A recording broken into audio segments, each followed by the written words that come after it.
Bonjour à tous et bienvenue sur Madforge Motor. Alors aujourd'hui on va continuer sur ce magnifique moteur. Comme vous pouvez le voir, pendant mes vacances j'ai pas trop traîné.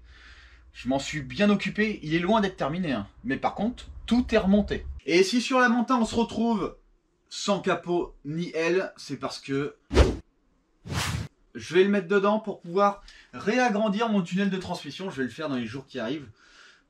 Pour pouvoir pas trop perdre de temps, parce que bientôt la Most Wanted, ce que j'aimerais bien, ce serait qu'en début d'année on puisse commencer réellement le châssis. Voilà. Alors sur la BMW, j'ai reçu ma boîte de vitesse. Donc boîte de vitesse avec boîte de transfert. J'ai commandé, je vais recevoir d'ici très peu de temps, le pont avant, le pont arrière, les 4 cardans, les 2 arbres de transmission.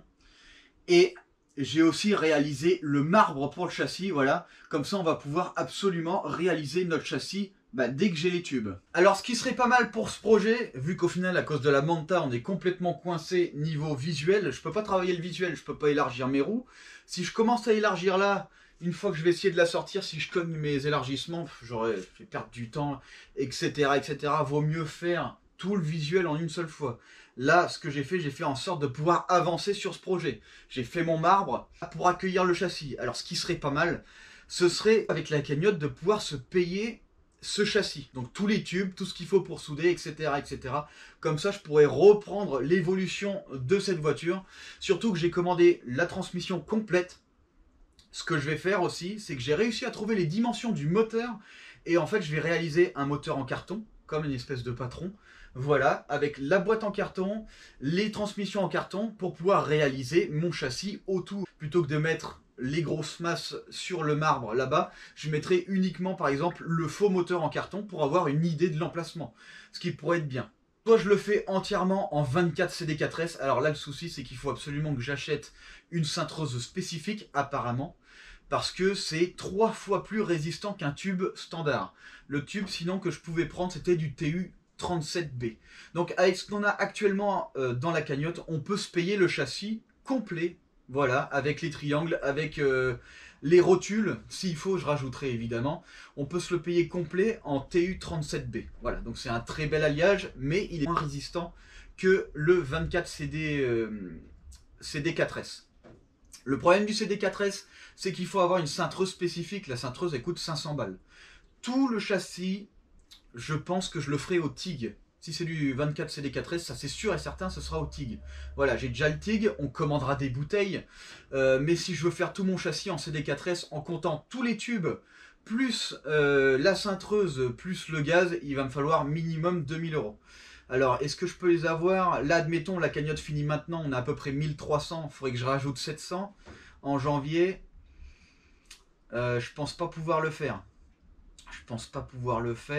Donc la cagnotte se terminerait le 7. Donc si jamais on n'est pas très haut, je prendrai tout le châssis en TU 37B. C'est déjà un très beau, ce sera déjà un très beau châssis. Hein. Ce sera un très beau châssis, mais le gros avantage du 24 CD4S, c'est qu'au final, on peut réaliser un châssis bien plus résistant, bien plus costaud. Et du coup, être sûr d'avoir un bon truc et de mettre évidemment moins de tubes. Parce que plus on est résistant, moins on a besoin de tubes pour la même résistance, évidemment. Le marbre, on verra ça la semaine prochaine, comment le réaliser. On est au 0,1 degré près. On va faire des lignes de repère pour avoir une ordonnée et une abscisse.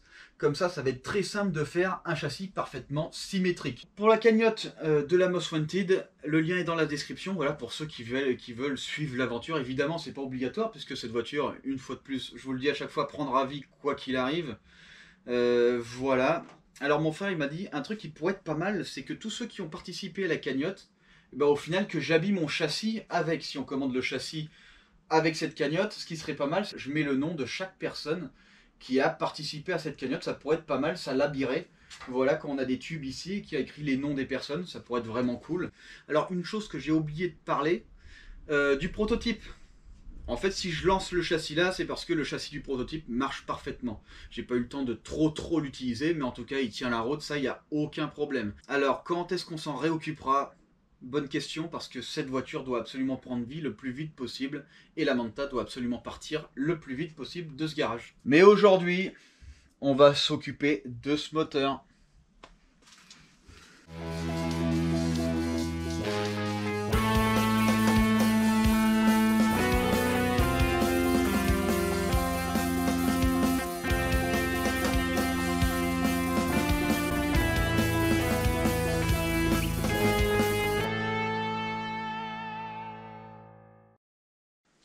Déjà, pour commencer, il va falloir vider l'huile. C'est la première chose à faire. Alors, on n'est pas obligé d'ouvrir le deuxième. Moi, je l'ouvre, c'est pour l'air. Parce qu'évidemment, quand on remplit un liquide dans un réservoir comme ça, il faut évacuer l'air. Bon, il est assez gros hein, pour que l'air s'évacue par là. Bon, moi, je préfère ouvrir les deux, c'est mieux.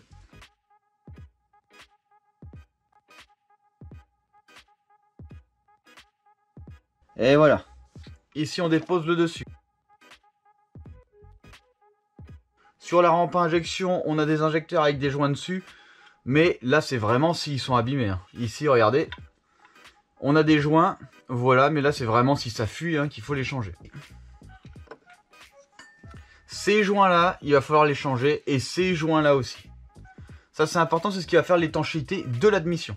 On va ouvrir nos caches culbuteurs ou nos couvre-culasses. Ils ont deux noms différents. Et ils ont chacun leur propre joint. Donc ceux-là, faut les commander aussi. Faut qu'on les commande pour qu'on puisse tout remettre réellement à neuf. Là, on a nos arbres à cam. Donc derrière, maintenant, il va falloir s'occuper de la culasse. Ici, on a le capteur d'arbre à cam. Celui qui va permettre de savoir la phase de notre moteur. Donc ça, c'est un capteur inductif. Ça veut dire qu'en fait, ici, dès que votre capteur va passer devant, on va avoir une information électrique qui va être donnée à la cartographie moteur. Et du coup, le moteur sera dans quelle position, enfin la cartographie sera dans quelle position est le moteur. Donc on continue à déposer. Voilà, on a enlevé nos poulies. Maintenant, il va falloir s'occuper des paliers, les paliers d'arbre à cam. Alors ce qui est marrant, c'est qu'on dirait que tous les arbres à cam sont le même arbre à cam. Qu'est-ce que je veux dire par là? C'est-à-dire que cet arbre à cam, il peut aller aussi bien ici, il peut aller aussi bien là, et il peut aller aussi bien ici, là. On dirait que c'est exactement les mêmes, tous. Et ça a l'air d'être vraiment le cas. Donc déjà, ça va être plus simple pour la repose. Ok, donc on va desserrer les paliers, on commence par les extérieurs jusqu'à l'intérieur. On va desserrer petit par petit, et on va voir après le futur joint qu'il y a à déposer.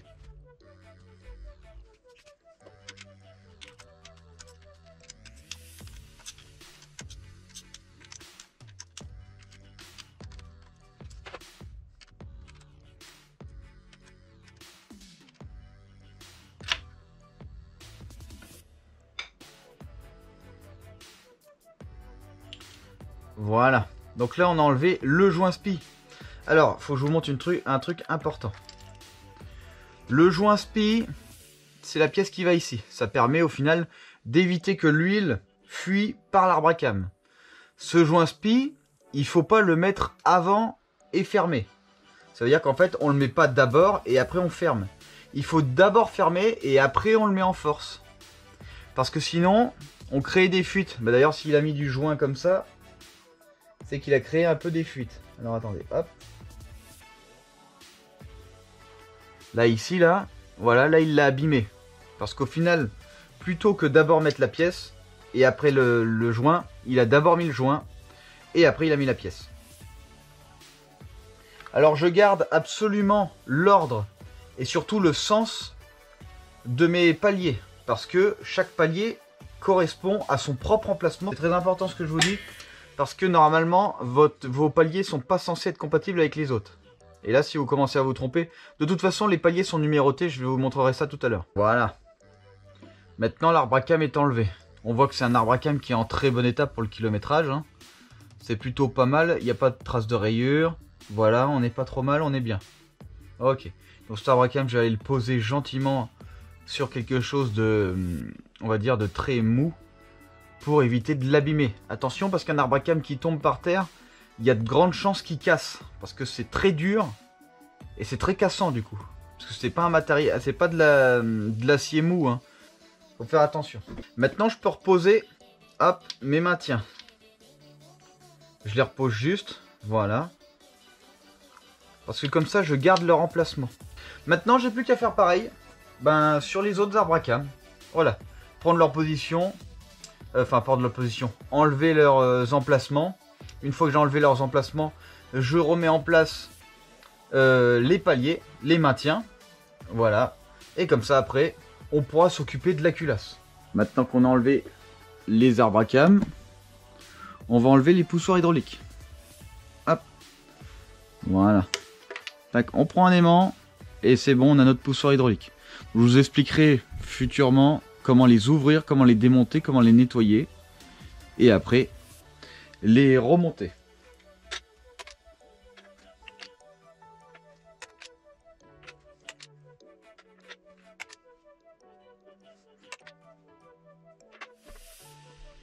Ici du coup on a nos maintiens d'arbre à cam, nos paliers, et il y a toujours une logique de montage. Donc c'est pas dur, hein, il suffit d'observer. Par exemple ici, il y a écrit L5. Et quand on va de ce côté-là, il y a écrit R5. R pour right et L pour left, par déduction. On va regarder si ici on est toujours sur du L. Ici on voit pas bien, mais on est sur du L1. L2, L3, L4. Donc au final, je peux tous les déposer maintenant parce que je sais qu'il y a une logique. Donc en fait c'est très simple. 5, 1, 2, 3, 4. Lecture vers l'extérieur des chiffres. 1, 5, 6, 7, 8. Lecture vers l'extérieur de la culasse. Donc au final, c'est lecture vers l'extérieur. Le L pour le gauche quand on est face au moteur. Le R pour le droite quand on est face au moteur. Donc maintenant, je peux tous les déposer. Je peux les balancer dans le bac à ultrasons. Et comme ça, on pourra les remettre à propre. Avant de les mettre dans le bac, ce que je vais faire, c'est que je vais essayer d'enlever un petit peu les saletés. Voilà, essayer de les rendre propres. Et comme ça, derrière, on va tous les plonger dedans.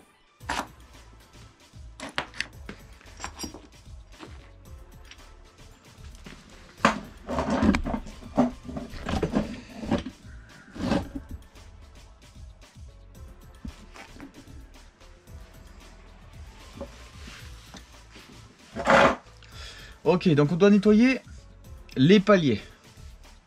Les paliers d'arbre à cam. Donc déjà, hop, j'enlève les vis. Je regarde là ce qui gêne, ce que je peux enlever à la main, déjà. Comme par exemple le silicone ici. Hop, voilà.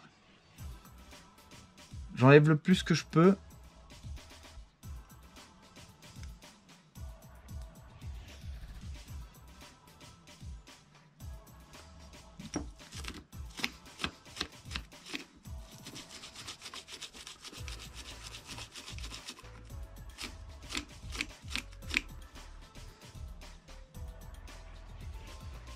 Silicone, ça tient. Hop. Donc là, pour enlever le silicone, je vais prendre un cutter et je vais venir très légèrement. Faut éviter de rayer l'aluminium. Voilà, très légèrement couper pour enlever le silicone. Ok. Une fois que j'ai enlevé le silicone, je trempe dans le produit. Un produit nettoyant. Ce qu'on va faire, c'est que je vais enlever toutes les vis déjà. Voilà. Tac. Tac. Je regarde chaque pièce pour voir s'il y a besoin de silicone. S'il y a du silicone à enlever dessus. Donc là, c'est pas le cas. En général, c'est souvent les pièces avec les arrondis ici. Vu que les joints de cache-culbuteur, ils ont tendance à fuir. Les gens, plutôt que de changer le joint, ils prennent de la pâte à joint. Ou des fois, ça peut arriver. On m'a dit que sur ce moteur, les cache-culbuteurs en plastique se déformaient avec le temps. Et ce qui créait des fuites, même si les joints sont neufs. Honnêtement, ça m'embête de les changer parce que je préfère ceux qui sont un peu comme ça, un peu carrés, un peu bruts, plutôt que les autres qui sont arrondis. Il y en a pas mal de vis.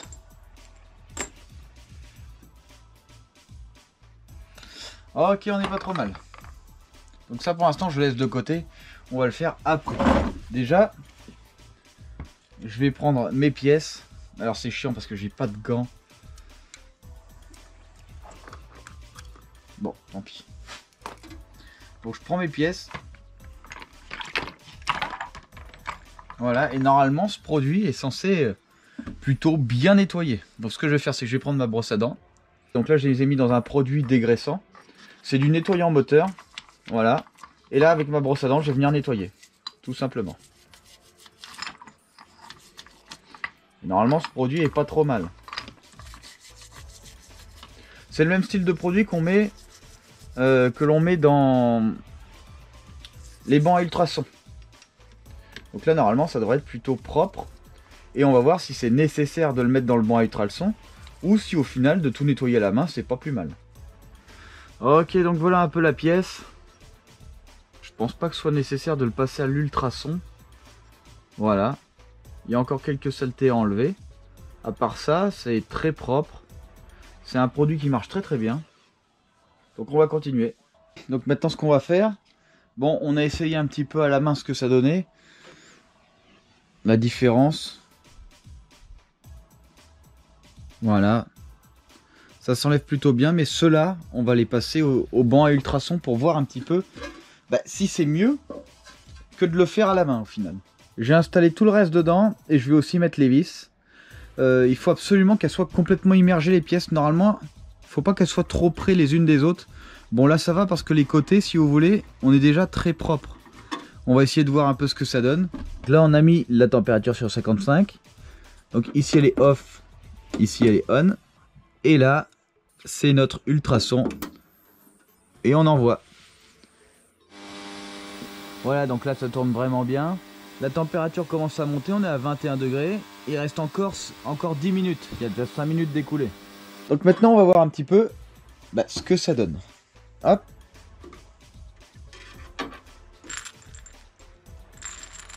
Voilà. Je vais poser ça là et je vais poser toutes mes pièces.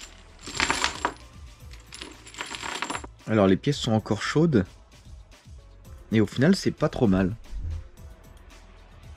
Ouais.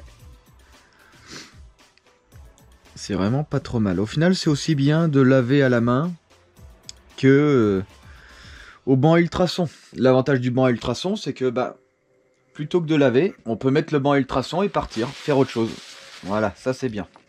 Donc là maintenant ce que je vais faire c'est que je vais tous les essuyer. Après je vais bien les ranger, je vais les mettre de côté. Je vais essuyer aussi les vis. D'ailleurs les vis, hop, juste un petit coup. Ouais, on n'est pas trop mal. Hein. On a de belles vis. Je vais tout ranger et après on finit de s'occuper de la culasse. Maintenant que j'ai enlevé les paliers, les arbres à cames avec les poussoirs hydrauliques, il faut enlever tout ce qu'il y a autour, tout ce qui gêne. Ici ça gêne. La pompe à eau, on va l'enlever. Elle gêne pas, mais on va l'enlever quand même. Il faut regarder aussi derrière. Ici, ça, on va l'enlever.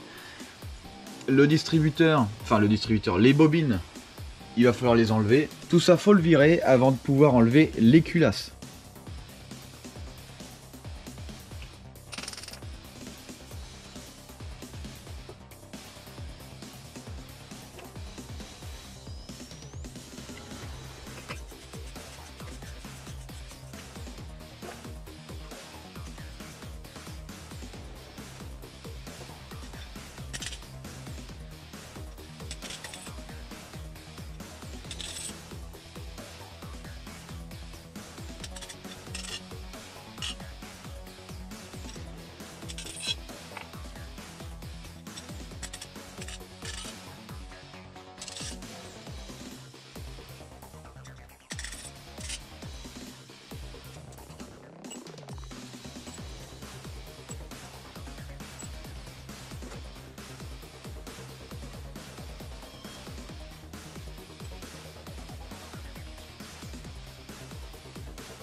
Voilà un peu le moteur. Alors comment il fonctionne? Hop, c'est très simple, hein, je tourne le vilebrequin et les pistons montent. Alors comme vous avez pu le remarquer, ça monte 2 par 2.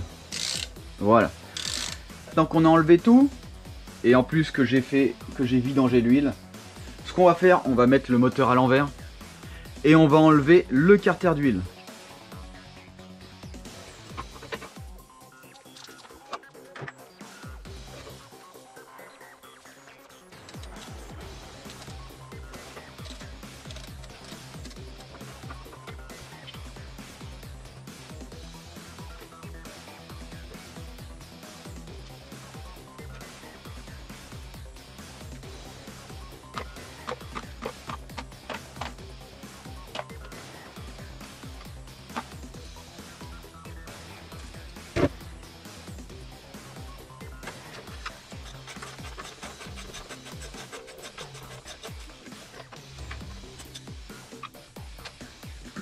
Voilà un peu de plus près à quoi ça ressemble. Il fallait absolument enlever le cache ici, hop. Parce qu'on a des vis qui sont à l'intérieur, qui viennent maintenir le reste du carter. Voilà, ce carter est très bien parce que c'est un carter long et fin. Du coup ici, hop, le déjaugeage, on va pas vraiment en avoir grâce à ça. Là ici on a la crépine. En fait, votre pompe à huile qui est juste en dessous vient aspirer par ici l'huile qui est en bas du carter, qui est dans le carter. Et ensuite ça vient alimenter, ça vient lubrifier tout le moteur. Donc ici avec un carter plat, on a beaucoup de surface et très fin. Derrière ça on va maintenir, on va dire, une qualité d'apport en huile, même en virage. Et ça c'est vraiment bien. Voilà, du coup ce principe est vraiment pas mal. Ici on a le capteur de niveau d'huile. On va le réutiliser, hein. Même si on n'a pas la carte d'origine, c'est très simple, hein. C'est un double fil, donc ça fout un contact, soit quand il y a de l'huile, soit quand il n'y a pas d'huile. Il suffit juste de savoir, et sinon on fait un système de relais inversé comme sur les autres véhicules. Donc celui-là, hop, on le met de côté, surtout on ne l'abîme pas, parce que bah, il va nous être utile, je pense que c'est important.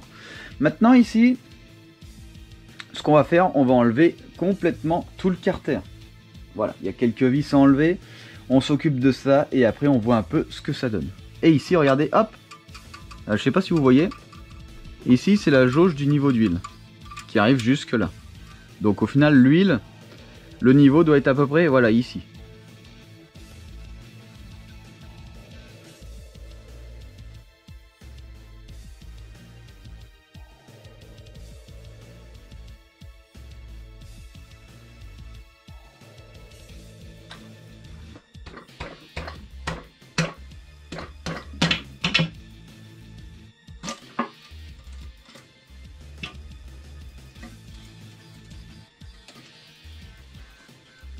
Ah, regardez-moi ça, on a enlevé le carter. Donc là on a un joint de plus évidemment à changer. Je vous ferai la liste à la fin. Je pense pas dans cet épisode mais dans le prochain, parce qu'il y aura d'autres trucs à voir. Hop. Je vous ferai la liste de tous les joints évidemment, et combien ça coûtera, combien ça vous coûterait si jamais vous avez le même moteur à faire, ou si vous avez un autre moteur, au moins ça vous fait un petit peu une idée. Là voilà, là ici on a comment dire, cette partie là empêche l'huile de venir contre les manetons du vilebrequin, pour éviter des flottements, des éclaboussures. Voilà, le maneton, enfin le vilebrequin tourne, si vous voulez, ça crée évidemment, on va dire, des pressions-dépressions avec les montées et descentes de piston, et en fait ça évite que l'huile vienne directement gicler dessus, parce que ça crée des forces. Et oui, hein, quand vous tapez votre main dans le vide, et que vous tapez votre main, mais par exemple contre l'eau qui coule, votre main va être ralentie. Là c'est un peu pareil, ça évite tout ça. Voilà. En plus de ça, ça guide l'huile, et les vapeurs d'huile restent accrochées et retombent, parce que l'huile évidemment, elle a une température d'évaporation. Et ici en fait l'huile vient contre, et après redescend. Voilà.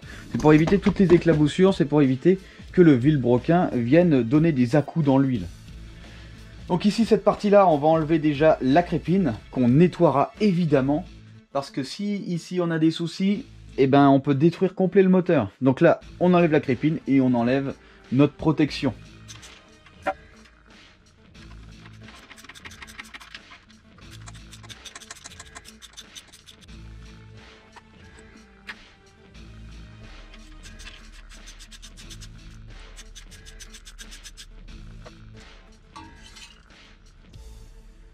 Regardez-moi ça. On a ici un renfort bas moteur. Voilà. C'est cette grosse pièce en acier qui vient maintenir à la fois le bloc et les maintiens vilebrequin. Voilà, les paliers de vilebrequin. Ici, on a une flèche pour savoir le sens. Donc, sens, la flèche, c'est vers la distribution. Ici, là, les dentures, pour ceux qui ne savent pas, c'est pour donner l'indication au moteur, l'endroit où se trouvent au final les cylindres. Si vous voulez, il y a un endroit où ça va être différent. On va essayer de le trouver. Hop, hop, ici. Ici, on a 2 trous et tous les autres sont d'autres trous. Donc, dès qu'il passe devant les 2 trous, il sait que, à tel endroit, on sera au point mort. Ça ne veut pas dire que là où il y a les 2 trous, c'est là où il y a le point mort. Mais il saura à quel nombre de degrés avant ce trou-là, il sera au point mort. Donc, chaque nouveau trou, il saura à combien de degrés est le moteur.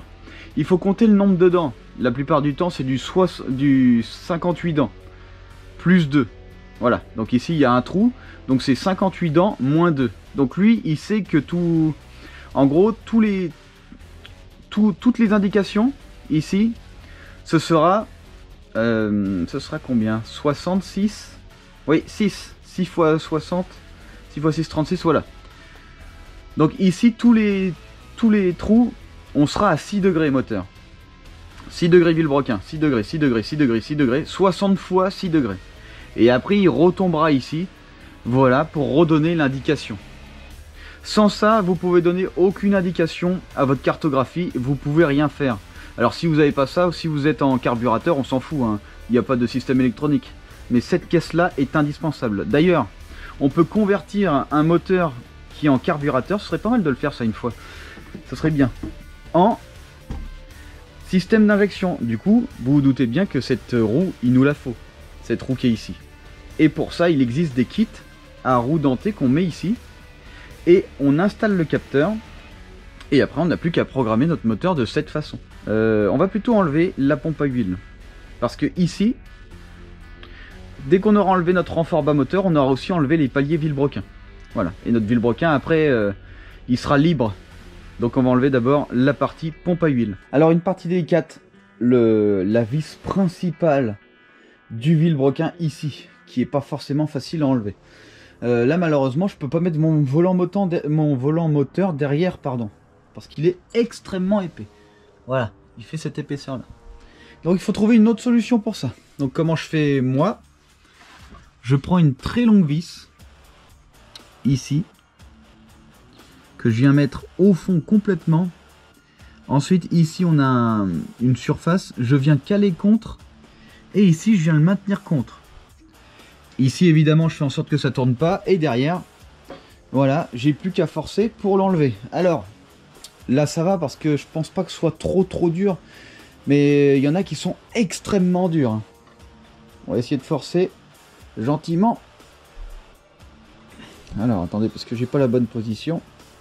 En même temps, je mets mon pied sur mon bâti parce que mon bâti va bouger un peu peut-être. Voilà, ça vient gentiment. Donc là, ça va, on n'a pas trop forcé. Ok. Tac. Je pose ça. Là, on est bon. On a enlevé notre vis principale. Maintenant, j'ai plus qu'à enlever l'autre côté. Hein. Pour enlever l'autre côté, c'est pas compliqué. J'appuie un tout petit peu. Tac.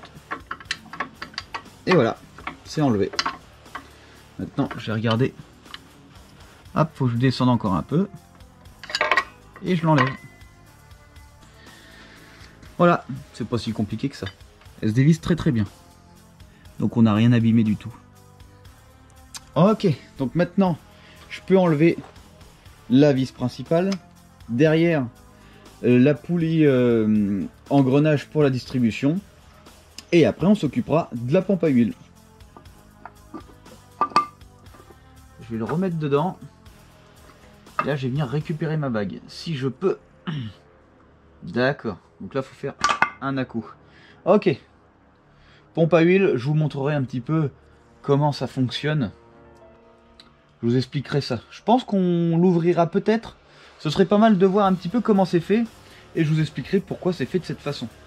Surtout quand vous enlevez vos pistons, gardez l'ordre des pistons. Donc je vais déposer le premier. Je vais noter 1, le deuxième, je vais noter 2, etc., etc. Comme ça, je garderai l'ordre et je remettrai les pistons à leurs emplacements propres. Pareil pour les chapeaux de bielle.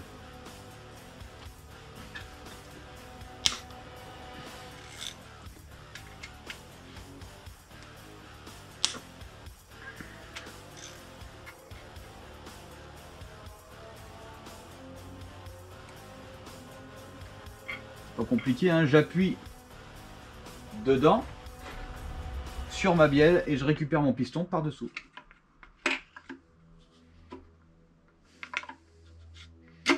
Voilà, c'est très simple. Et j'ai mon piston.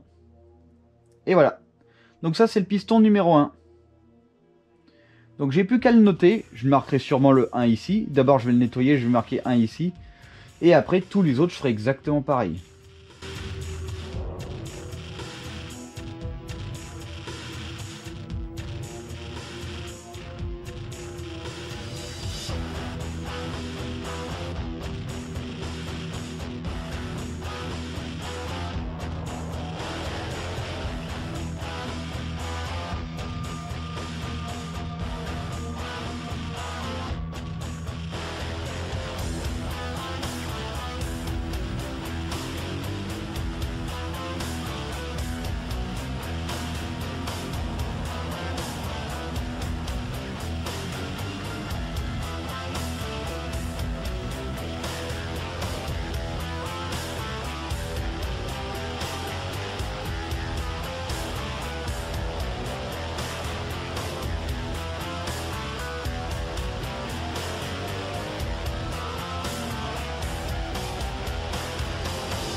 Donc voilà un petit peu pour le moteur. Évidemment la prochaine fois on verra un petit peu comment prendre les mesures, savoir si nos pièces sont encore bonnes ou pas, savoir ce qu'on doit choisir à changer, voilà, et tous les joints. Donc une idée pour les joints, le moteur full complet pour tous les joints, plus segmentation, plus coussinet de bielle, j'en ai eu à peu près pour dans les 300-350 €. J'en ai eu pour 200 € d'outillage supplémentaire pour pouvoir faire les mesures précises, pour voir si notre moteur était encore acceptable, voilà, pour réinstaller des pièces d'origine, parce qu'évidemment si nos cylindres sont trop agrandis, et ben au final il faut changer les pistons. Voilà, donc ça on verra ça évidemment la prochaine fois. Alors pour la Most Wanted, voilà le marbre. Bon il est vraiment bien, hein, et on est au 0,1 mm près, enfin 0,1 degré près. J'ai fait le plus propre possible, le plus droit possible. J'ai fait en sorte que ce soit pas de l'acier extrêmement épais pour pas que ce soit trop lourd. J'ai fait des pieds réglables, donc j'ai 3 pieds, comme ça je peux orienter comme je veux mon marbre. Au final je peux faire des repères parce qu'on est sur presque un quadrillage et ce sera parfait pour avoir un niveau sur notre châssis. Donc on commencerait le châssis en début d'année si ça vous va, avec la cagnotte. Je pense que c'est le mieux à faire. J'ai déjà le TIG, j'ai plus qu'à commander le gaz, les tubes et soit la cintreuse si on prend du 24 CD4S. Moi ici j'ai une cintreuse hydraulique, voilà, que j'ai commandée spécialement pour la Most Wanted.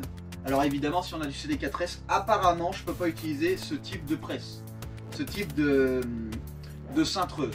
Du coup il va falloir que j'en recommande une spéciale pour réaliser le châssis si on part là-dessus. Sinon on partira sur du TU37B. Si cette vidéo vous a plu, surtout n'hésitez pas à mettre un pouce bleu, n'hésitez pas à partager surtout, Comme ça on est de plus en plus, et derrière je vais pouvoir vous faire des choses de plus en plus balèzes, on va dire ça comme ça. Et ça pourrait être vraiment cool. Si vous avez des questions, n'hésitez pas à les mettre en commentaire. J'essaye de répondre le plus possible. Et pour tous ceux qui ne sont pas abonnés, mais qui veulent suivre l'aventure un petit peu, là, Manta complètement modifié de A à Z. La Most Wanted, c'est limite, on jette la E46, on en refait une complète de A à Z avec châssis sur mesure, coque sur mesure, etc. etc. Voilà, des belles préparations. Le moteur remis à neuf. Si tout ça vous intéresse, et venez sur Madforge Motor.